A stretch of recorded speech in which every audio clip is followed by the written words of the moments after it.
నిన్న finance minister గారిని కలవడం జరిగింది. మేడం గారు చాలా సూచనలు సలహాలు ఇచ్చారు. మహిళలు ఎలాగా చట్టసభల్లోని ఉండాలి, మనకి ఎలాగ గ్రౌండ్ లెవెల్లో పనిచేయాలి అన్న దాని గురించి ఫైనాన్స్ మినిస్టర్ గారు కూడా సీతారామన్ గారు కూడా చాలా సలహాలు ఇవ్వడం జరిగింది.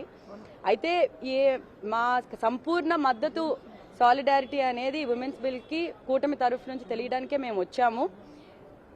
మరో విషయం ఏంటంటే అపోజిషన్ చాలా దుష్ప్రచారం చేస్తుంది. ఈ బిల్లు చాలా సౌత్ స్టేట్స్కి అన్యాయం జరిగిపోతుంది, న్యాయం జరగడం లేదు అన్న దాని గురించి అంటుంది.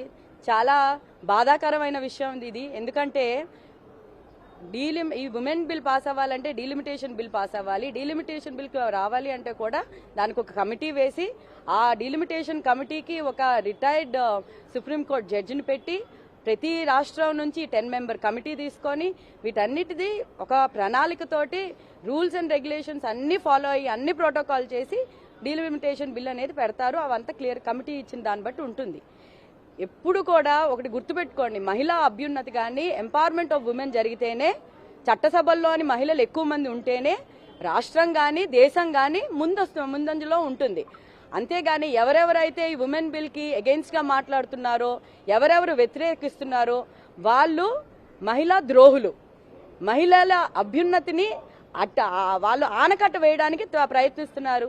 చాలా దురదృష్టకరం. కానీ ఒకవేళ ఈ బిల్లు పాస్ అవ్వకుండా అపోజిషన్ ఆపితే మాత్రం చరిత్రహీనుల్లా మిగిలిపోతారు. అది మాత్రం మేము చెప్పగలమండి. కానీ కూటమి ప్రభుత్వం మోడీ గారి సహకారంతో, చంద్రబాబు నాయుడు గారి సహకారంతో, అలాగే పవన్ కళ్యాణ్ గారి సహకారంతో ఖచ్చితంగా ఈ బిల్ పాస్ అవుతుందని మనస్ఫూర్తిగా కోరుకుంటూ, మా టీం ఏదైతే వచ్చిందో మేము ఈ సపోర్ట్ చేస్తూ సాలిడారిటీ తెలుపుతూ ఈ చారిత్రాత్మకమైన ఘట్టంలో పాలు పంచుకోవడం చాలా అదృష్టంగా భావిస్తున్నామండి. నమస్కారం.